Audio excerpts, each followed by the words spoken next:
Growing up, I had dreams and aspirations, but always felt like the kid that didn't fit in.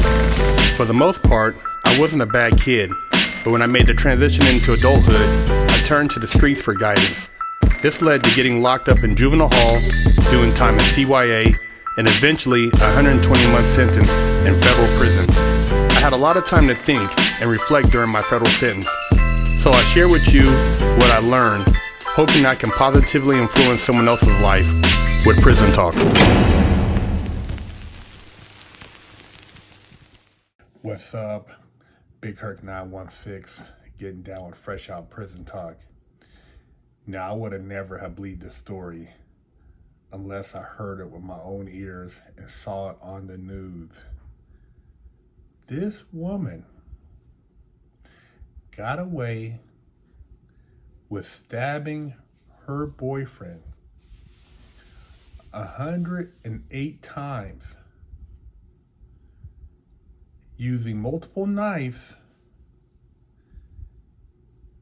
and she used the defense of marijuana-induced psychosis.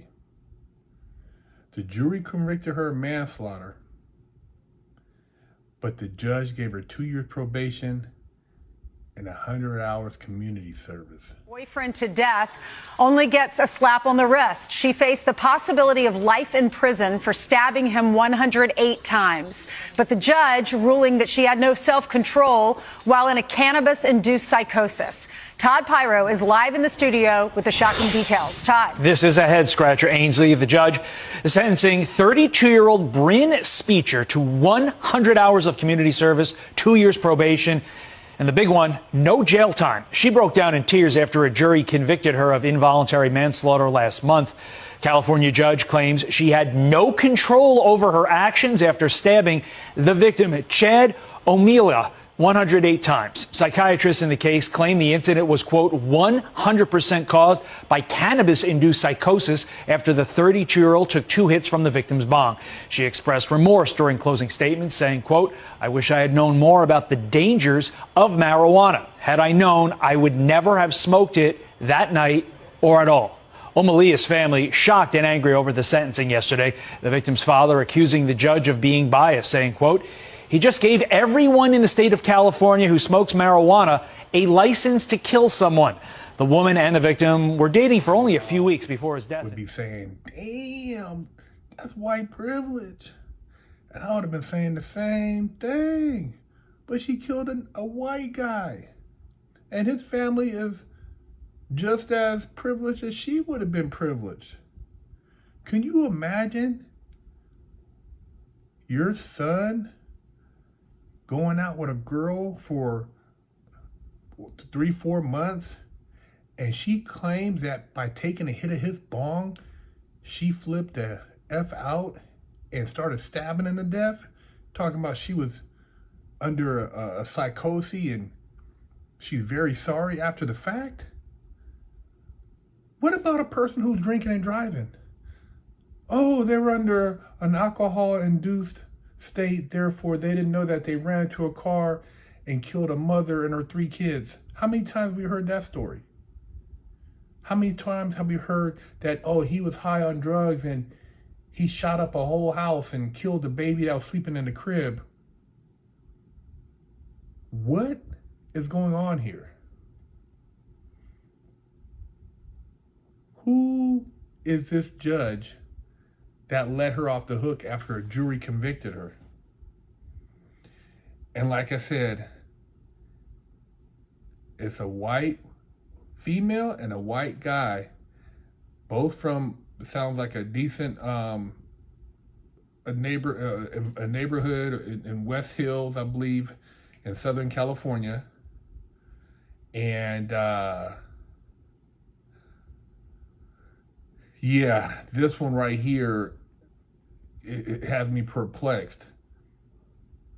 So now you mean to tell me anybody, not just somebody that is of a lighter complexion, can claim marijuana-induced psychosis if they have a situation and somebody ends up dead?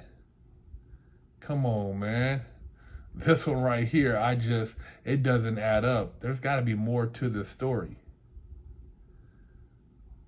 Smoking weed made you go crazy.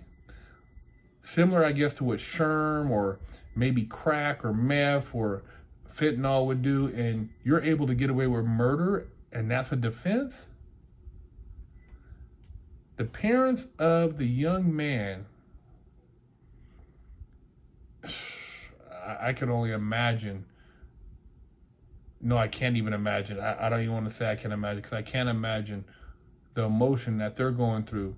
And this young man was, I think, going to college to be an accountant. It wasn't just some, guy who was a deadbeat. He was, he had goals, ambitions. He was looking to do something with his life. And, man, such a tragedy. So when you talk about justice, when you talk about fairness with the system, this one right here, you guys who want to complain and pump your fist and talk all that, you need to be saying something about this when your child is sitting in prison for decades and they weren't even the shooter. And I'm not trying to say at any level, when you do something, you got to accept responsibility, but I don't see any responsibility in this situation. When you talk about, you're trying to say that the weed made you go crazy. There's people that, they're under influence of all kind of stuff. They all, that's what you are risking when you decide to do a drug. If you flip the F out, then the consequence is whatever you do from flipping out, you're going to have to go pay. And this woman, she should be sitting in prison for this, in my opinion. I don't know what you guys think. That's a justifiable defense, but whoever they pay, they must have had some big money, man, because this shit, it reeks of just corruption. Leave a comment. Let me know what you guys think. Big Kirk 916 getting out fresh out prison talk. Go to freshoutseries.com, pick you up some merch.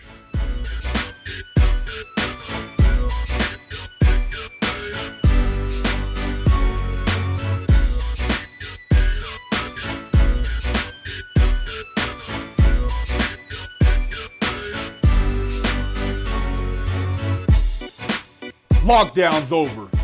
Get your yard time in. Exclusively at freshoutseries.com.